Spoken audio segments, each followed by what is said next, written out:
No domingo passado nós começamos uma série, Qual é a sua montanha?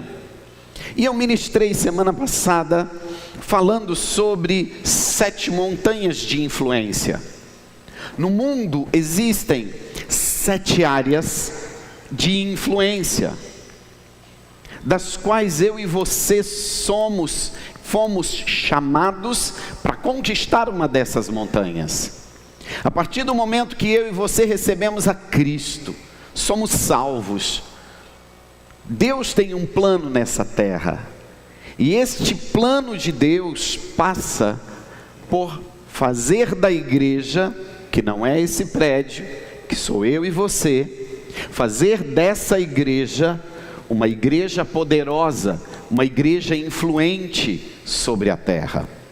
Eu e você precisamos identificar e entender qual é o propósito de Deus na nossa vida. O Senhor te chamou para conquistar qual montanha? Qual montanha de influência? Deus tem um plano com você. Quando você entender isso, você vai saber que Deus trabalhará a teu favor, que Deus abrirá portas, que Deus trará circunstâncias favoráveis, que Deus trará provisão, favor dele, favor dos homens. Entenda que ser bem-sucedido em uma área da sua vida não é um desejo pessoal seu, é um plano e um propósito de Deus para a redenção dessa terra. Porque quando você se torna bem-sucedido em uma área, você se torna um potencial, algo que tem influência para poder falar das boas novas do Evangelho. O Evangelho, ele entra na minha vida e na sua vida e nos transforma, mas com um propósito, para que nós possamos nos tornar instrumentos para a transformação da vida dos outros. E não existe uma posição melhor para você ser um instrumento de transformação na vida dos outros do que a posição de influência. Por isso, crescer, prosperar, não é um desejo seu apenas, é um plano e um propósito de Deus. Você precisa entender isso. Vai lá, me ajuda. Ser bem-sucedido é um plano de Deus para a minha vida. Consegue entender isso? Vai muito além de um desejo pessoal. Eu quero ter uma empresa, eu quero ter um carro, eu quero ter uma casa, eu quero ser um artista reconhecido, eu quero ser um influenciador digital, eu quero ser um profissional liberal de grande estatura nessa nação, eu quero ter influência na mídia, na comunicação. Vai muito além de um desejo pessoal, é um plano de Deus, é um propósito de Deus para a minha vida e para a sua vida. E hoje eu vou continuar essa série, Qual é a sua montanha? Semana passada eu falei sobre as 7 montanhas de influência, e hoje eu vou te falar sobre como conquistar essa montanha. Existe um texto em Eclesiastes capítulo 9, versículo 10, que diz assim: tudo quanto te vier a mão para fazer, faze-o. Estenda a tua mão. Diga: tudo que vier na minha mão para eu fazer, Deus mandou. Deus mandou. Deus mandou. É para eu fazer. Tudo que vier na tua mão para fazer, faz. Conforme as tuas forças, conforme a tua capacidade, conforme o teu conhecimento. Porque para a sepultura, para o caixão, para o cemitério, para onde você está indo daqui a pouco, amém? Amém ou não amém? Meu filho, tem 2 coisas que você tem certeza na tua vida: que você vai morrer e que você vai ficar com fome daqui a pouco. Isso é 2 certezas que você tem: que você vai ficar com fome e vai morrer. O resto nada é certeza. Nem que tu vai comer é certeza, mas que tu vai ficar com fome, vai.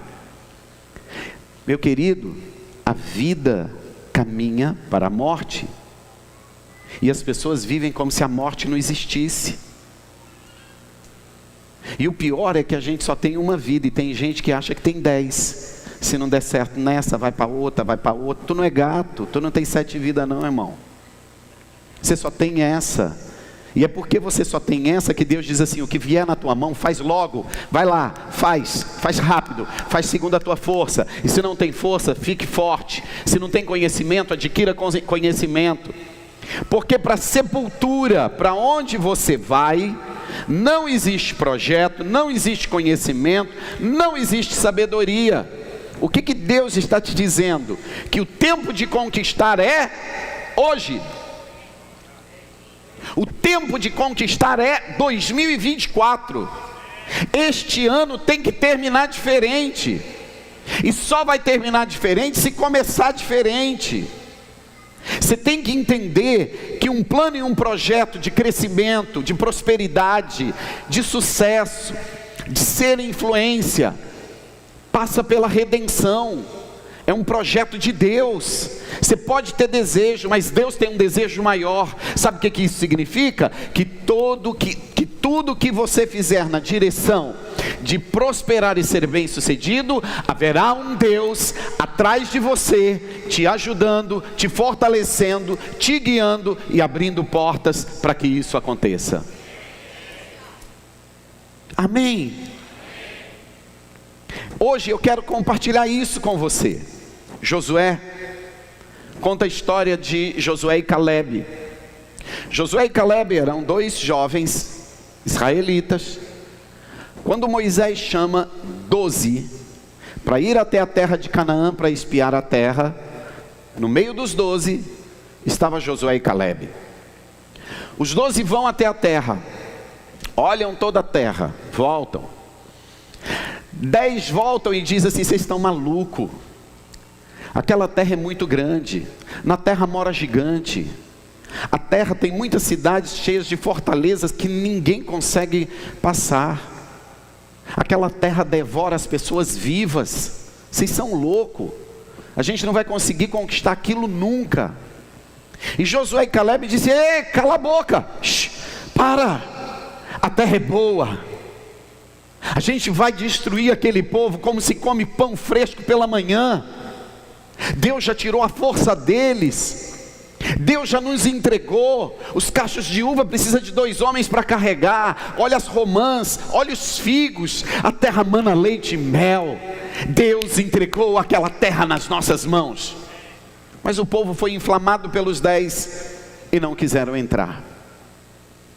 40 anos eles passaram no deserto até que toda aquela geração morresse. E Deus levanta uma nova geração para entrar na terra. Mas naquele dia que eles visitaram a terra, Calebe, enquanto caminhava pela terra, viu uma montanha chamada Hebrom. Ele disse: essa é a melhor montanha, tem uma cidade forte lá em cima, ninguém consegue atacar aquela cidade, tem água, tem plantação, lá de cima da montanha é fácil cuidar da cidade, é fácil cuidar dos rebanhos, das plantações, dos rios. É a melhor posição, a mais estratégica dessa terra. Quando ele volta, ele diz: eu quero Hebrom para mim, eu quero aquela montanha.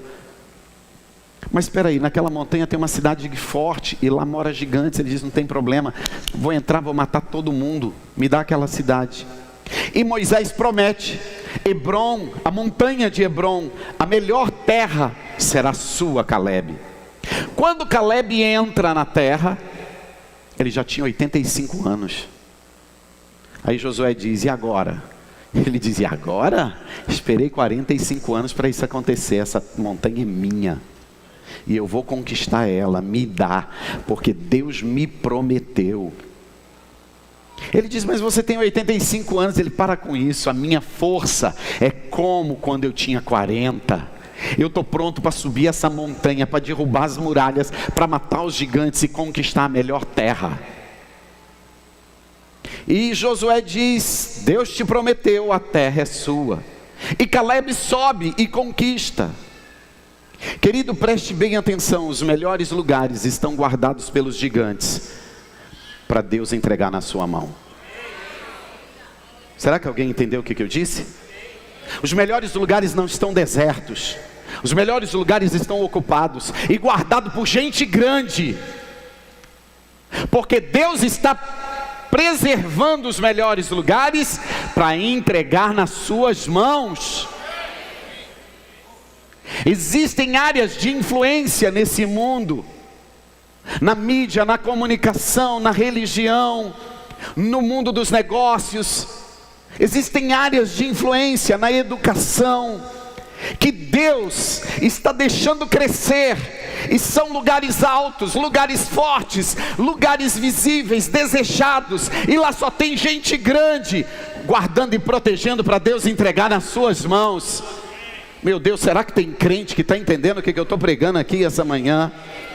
Existe um Deus por trás de você, que te capacitará para ocupar os maiores e os melhores lugares dessa terra. Será que alguém está entendendo isso? E como Josué conquistou isso? 7 atitudes ele teve, e eu quero compartilhar essas 7 atitudes com você.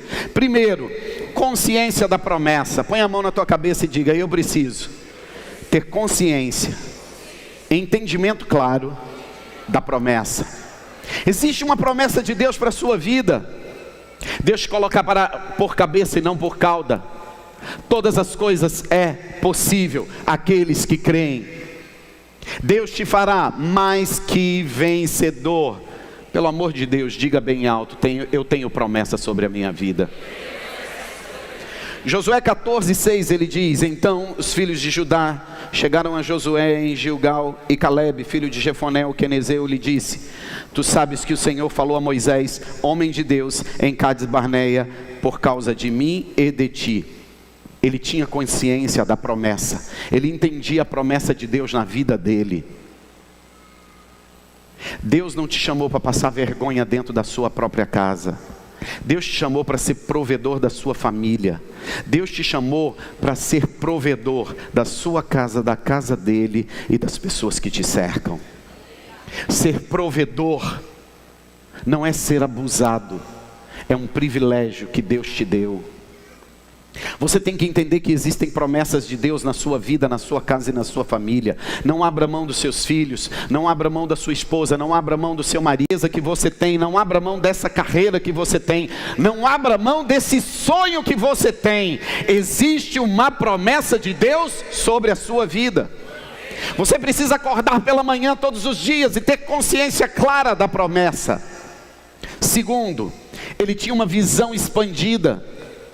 Versículo 7, 40 anos tinha eu, quando Moisés, servo do Senhor, me enviou a Cádiz Barneia, a espiar toda a terra.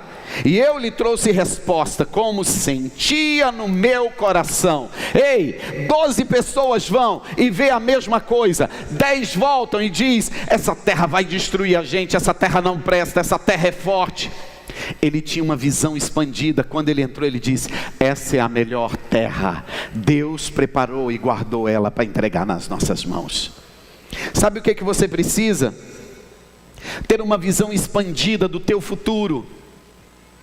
Você precisa ter uma realidade futura na sua mente, sobre quem é você, sobre quem é a sua família, sobre aonde você vai chegar. Ninguém chega a lugar nenhum se você não tiver um alvo. Ninguém chega a lugar nenhum se você não souber para onde você está indo. Josué e Caleb passaram 40 anos no deserto, mas a visão deles já estava expandida. Eles já tinham entrado em Canaã, eles já tinham visto a montanha, eles já tinham visto os rios, eles já tinham visto os rebanhos, as plantações. Eles estavam caminhando no deserto, mas a visão deles estava na terra de Canaã. Não importa quem você é, aonde você está, o que você está passando, o que você vive hoje não é realidade. Realidade é o lugar que você enxerga, o lugar da promessa de Deus na sua vida.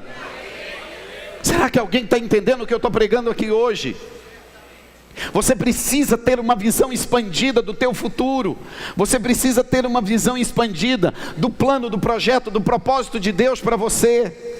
Terceiro, convicção contra as circunstâncias. As circunstâncias sempre vão lutar contra você. As circunstâncias sempre serão contrárias. As pessoas sempre dirão palavras para fazer você desistir do seu sonho. As pessoas mais próximas de você sempre serão um empecilho para você alcançar a promessa de Deus na sua vida. Versículo 8: Mas meus irmãos que subiram comigo fizeram derreter o coração do povo. Eu, porém, perseverei em seguir ao Senhor meu Deus. Ou seja, as pessoas que estavam do lado dele fez o povo desistir, mas ele não desistiu, ele perseverou. Por quê? Porque ele tinha convicção contra as circunstâncias.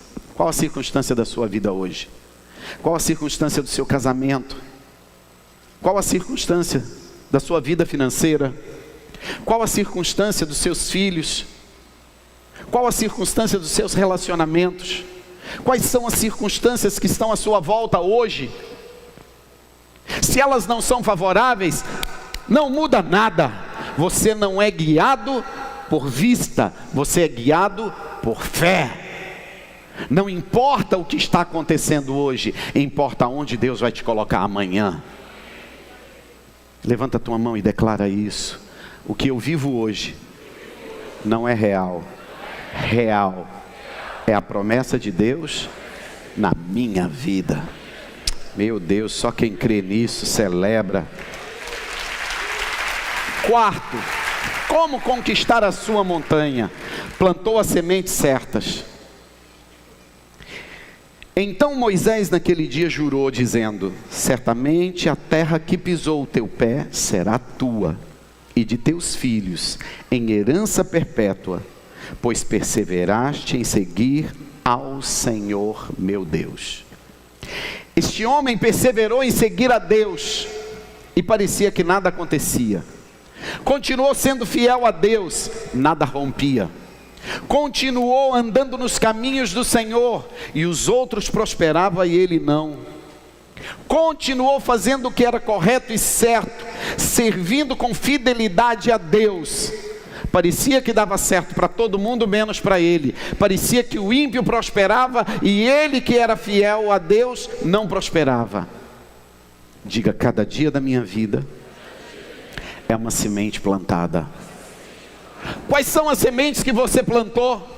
Quais são as sementes que você plantou no seu casamento? Quais são as sementes que você plantou na vida dos seus filhos, dos seus pais? Quais são as sementes que você plantou na vida dos teus sócios, dos teus parceiros, do teu patrão, dos teus empregados? Quais são as sementes que você plantou dentro da igreja, no relacionamento com Deus? Quais são as sementes que você plantou na tua vida? Presta bem atenção, nós só colhemos aquilo que nós plantamos. A fidelidade e a perseverança de Caleb fez ele conquistar a maior montanha de Israel. A forma como você vive todos os dias são sementes plantadas, e essas sementes corretas vão germinar e vão prosperar. O que está no teu futuro não é acaso, se chama colheita. Meu Deus, alguém entendeu o que eu disse? O que está no teu futuro não é acaso, é colheita. Defina a semente, que a colheita está definida. Quinto, venceu a prova do tempo. Essa é onde a maioria das pessoas cai. Diga: toda promessa passa pela prova do tempo. Versículo 10: e agora eis que o Senhor me conservou em vida, como disse. 45 anos eu esperei. 45 anos são passados desde que o Senhor falou essa palavra a Moisés. Essa promessa tem 45 anos. Andando Israel ainda no deserto, e agora eis que hoje tenho já 85 anos. A prova do tempo. Quer casar e não passa pela prova do tempo, casa errado. Quer ter um negócio, não passa pela prova do tempo, faz negócio com a pessoa errada. Quer ter uma carreira, não passa pela prova do tempo, aborta a carreira. Não sabe entender que toda promessa passa pela prova do tempo. Aonde as pessoas mais caem? Ansiedade, resultado imediato. A Bíblia diz que aquele que se apressa em enriquecer causa ruína e desgraça. Existe o tempo para enriquecer, existe o tempo para casar, existe o tempo para ter filhos, Existe o tempo para você conquistar todas as coisas. Quem nasce antes é aborto. Nascer antes é aborto. Sabe qual é o problema dessa geração? Micro-ondas, celular, resposta imediata, Google.